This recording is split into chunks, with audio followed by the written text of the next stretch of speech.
Innocent act कर रही है। अपनी मम्मी का नंबर बताओ। Answer me. Ma'am please. अरे पता नहीं गोवा में क्या हो गया, जहाँ देखो बस यही कचरा। घूरो मत, तुम्हारे माँ बाप ने तुम्हें यही सिखाया है? हाँ बेटा बताओ, आपने इनका बैग चुराया है? चुराया नहीं था, मैं तो बस अपने स्कूल बैग से कंपेयर कर रही थी। लाया लाया पैंट्स ऑन फायर, इसके पास तो स्कूल बैग ही नहीं था। बेटा आपकी मम्मा घर पर हैं? डैडी? देखो, माँ बाप का भी पता नहीं है। हाँ बेटा। डैडी?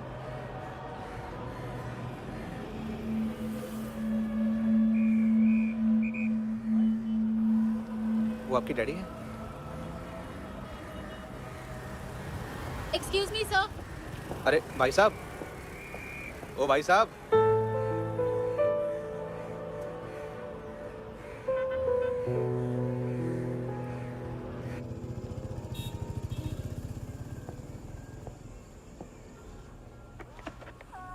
गुस्सा उन पे, इसीलिए कहा था चोरी मत करो।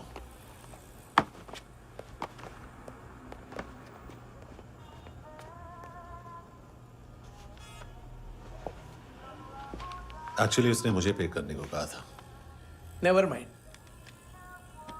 बचपन में गलतियां करते हैं, फिर अपने आप सीखते हैं। सिर्फ पैदा करने से ड्यूटी खत्म नहीं होती। हमेशा अकेले देखा है उसे।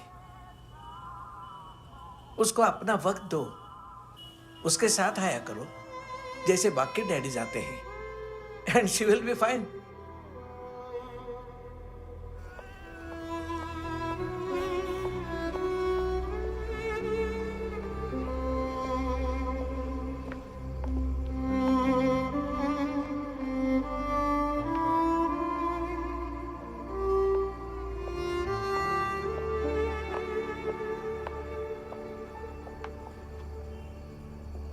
मेरा MP3 प्लेयर दो।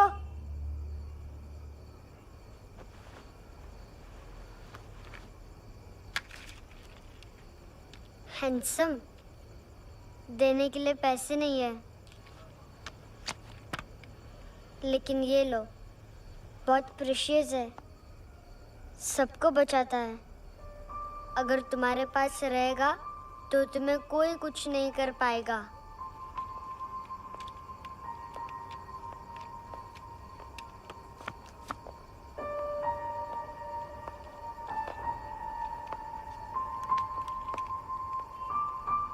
हैंडसम, शर्म आई ना बताने में कि तुम मुझे जानते हो।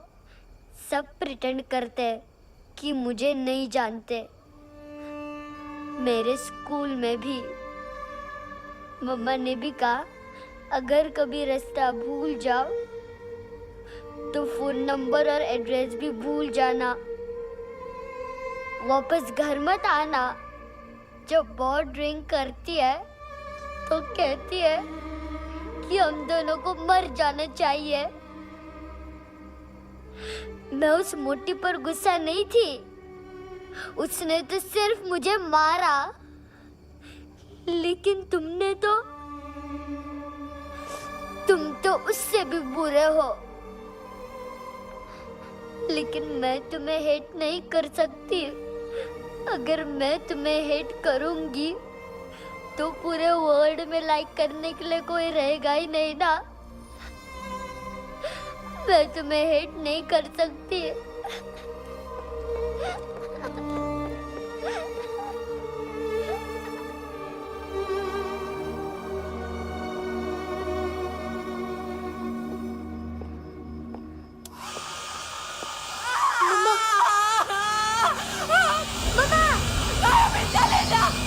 चले जा, यहाँ से चले जा।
सर? कपड़े नहीं उतारे, बाकी सब उतार दिया। चाहिए क्या? गोवा साफ चाहिए। ड्रग्स नहीं, क्राइम नहीं, कचरा नहीं। फॉरेनर्स का वीजा खत्म होने के बाद रुकना नहीं। बाकी बातें यहाँ करें कि ऑफिस में? बातें बहुत कर ली सर, सीधा काम शुरू करते हैं। हरामखोरों की लंबी लिस्ट है। गोवा में ड्रग्स का मतलब है मानतू।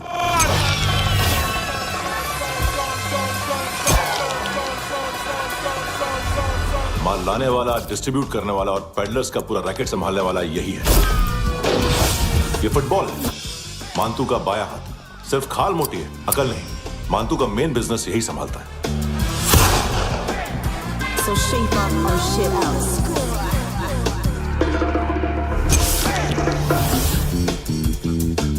एडविन, इसको सिर्फ हम लोग जानते हैं। ये स्ट्रीट लेवल डिस्ट्रीब्यूशन संभालता है, लेकिन हर 2 नंबर के धंधे की जानकारी रहती है इसको। फरेरा ब्रदर्स, लूक और केविन, मानतू के साथ कुछ लिंक्स हैं इनके। कोई डील्स करते हैं साथ में। ये दोनों भाई पॉलिटिकली कनेक्टेड हैं। ये अटीला है, थाई बॉडीगार्ड है उनका। इनका कचरा यही साफ करता है, और इतनी सफाई से कि दोनों के खिलाफ कोई सबूत नहीं मिलता। चेन्नई में इलीगल किडनी ट्रांसप्लांट के लिए जो डॉक्टर जयराम अरेस्ट हुआ था, उसने अपने कन्फेशन में दोनों भाइयों का नाम लिया था, लेकिन बाद में उसने अपना कन्फेशन विड्रॉ कर लिया और दोनों भाइयों के खिलाफ कोई सबूत नहीं मिला। ओवरस्टे करने वाले और वीजा एक्सटेंड करने वाले टूरिस्ट आजकल एक और कार्टेल का शिकार हो रहे हैं। पॉन शॉप्स में चीजें गिरवी रख के या बेच के वो 2-1 दिन और गुजार लेते हैं गोवा में। जब पैसा वापस नहीं कर पाते तो ये फॉरेनर्स बिल्कुल मजबूर हो जाते हैं और पॉन शॉप ओनर्स और लोन शार्क्स के कहने पर ड्रग कार्टेल के लिए काम करना शुरू कर देते हैं या ऑर्गन हार्वेस्टर्स को किडनी बेच देते हैं। ये कुछ और छोटे छोटे कार्टेल्स है सर। बच्चों से भीख मंगवाने वाले, चाइल्ड प्रोस्टिट्यूशन और चाइल्ड ट्रैफिकिंग। और एक नाम सबसे ज्यादा उछल रहा है, कार्ला आंटी। ये आंटी छोटे छोटे बच्चों से भीख मंगवाती है। और हम लोग यहाँ आंटी अंकल के लिस्ट बनाते रहते। हम जर्नलिस्ट नहीं हैं, पुलिस वाले हैं संगोटकर। सर पुलिस वाले इससे तो हाथ बंधे हुए हैं। कभी आदमी की कस्टडी नहीं मिलती, तो कभी सबूत नहीं मिलता, तो कभी कोर्ट कन्फेशन नहीं मानता। सर सफाई चाहिए तो केस वाटर टाइट होने चाहिए और हाथ खुले। खोल दिए समझो। आगे कोई भी कॉन्फ्रेंस मेजर अरेस्ट और कन्विक्शन के बाद ही होनी चाहिए। 1 महीना, सिर्फ 1 महीना सर।